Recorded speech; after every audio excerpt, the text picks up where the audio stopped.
नमस्कार शेतकरी मित्रांनो, स्वागत आहे आपल्या यूट्यूब चॅनलवर.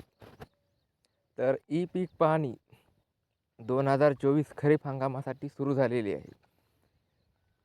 तर ई पीक पाहणी करते वेळेस तुम्ही जो पीक विमा भरलेला आहे ज्या क्षेत्रामध्ये, त्या क्षेत्रामध्ये तेच पीक नोंदणी करावी. आणि तशीच नोंदणी कशी करायची त्याच्यासाठी हे व्हिडिओ बनवलेला आहे. तर सर्वप्रथम प्ले स्टोअरवरून ई पीक पाहणी तुमच्याकडे ऑलरेडी इन्स्टॉल असेल तर त्याला अपडेट आलेलं आहे, ते अपडेट करून घ्या. नाही तर नवीन इन्स्टॉल करा आणि ओपन करायचं. याला ओपन केल्यानंतर इथं आपला विभाग निवडायचा आणि शेतकरी म्हणून लॉग इन करा. तर याच्यामध्ये मोबाईल नंबर टाकायचा.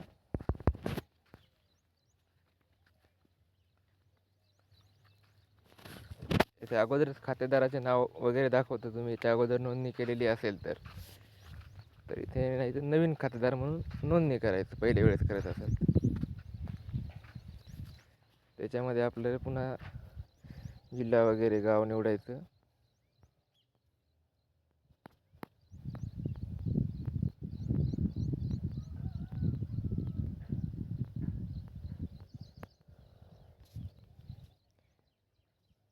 गट क्रमांक माहीत असेल डायरेक्ट गट क्रमांक टाकायचा.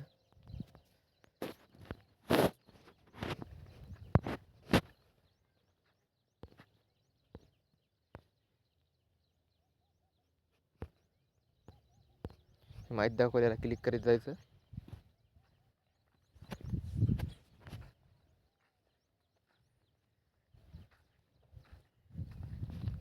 ते म्हणत आहे तुमची आधीच नोंदणी झालेली आहे, तुम्हाला पुढे जायचे आहे का? हो, झाली नाही आधी. त्यानंतर खातेदार निवडायचा आणि इथे संकेत शब्द जो असेल तो टाकायचा 9828. लॉग इन झाल्यानंतर पीक माहिती नोंदवा. त्याच्यामध्ये ते ऑटोमॅटिक येतं लॉग इन केलेलं असलं की.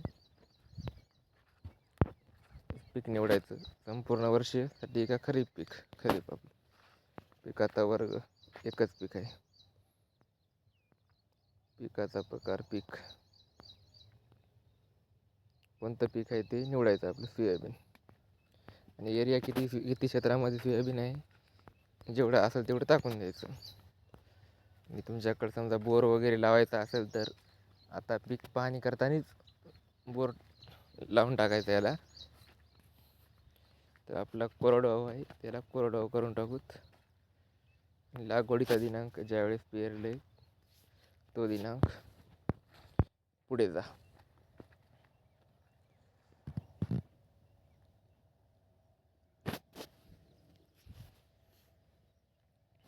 त्यानंतर 2 छायाचित्र मागतं.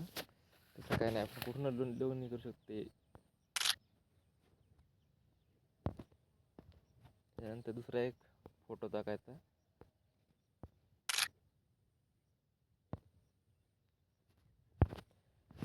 हे माहिती दाखवत आहे. आपण एकदा वाचून घ्यायची शेवटी, कन्फर्म करायच्या अगोदर पुढे जा.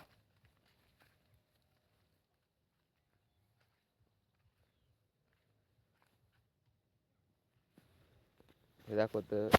इथं बघायचं पिकाच्या माहितीमध्ये पिकाची माहिती पहा. हे आपण माहिती भरलेली आहे. ही 48 तासामध्ये आपण बदलू शकतो, एडिट करू शकतो. एकदा 48 तास झाले की बदलता येत नाही. व्हिडिओ आवडला तर चॅनलला लाईक करा, सबस्क्राईब करा.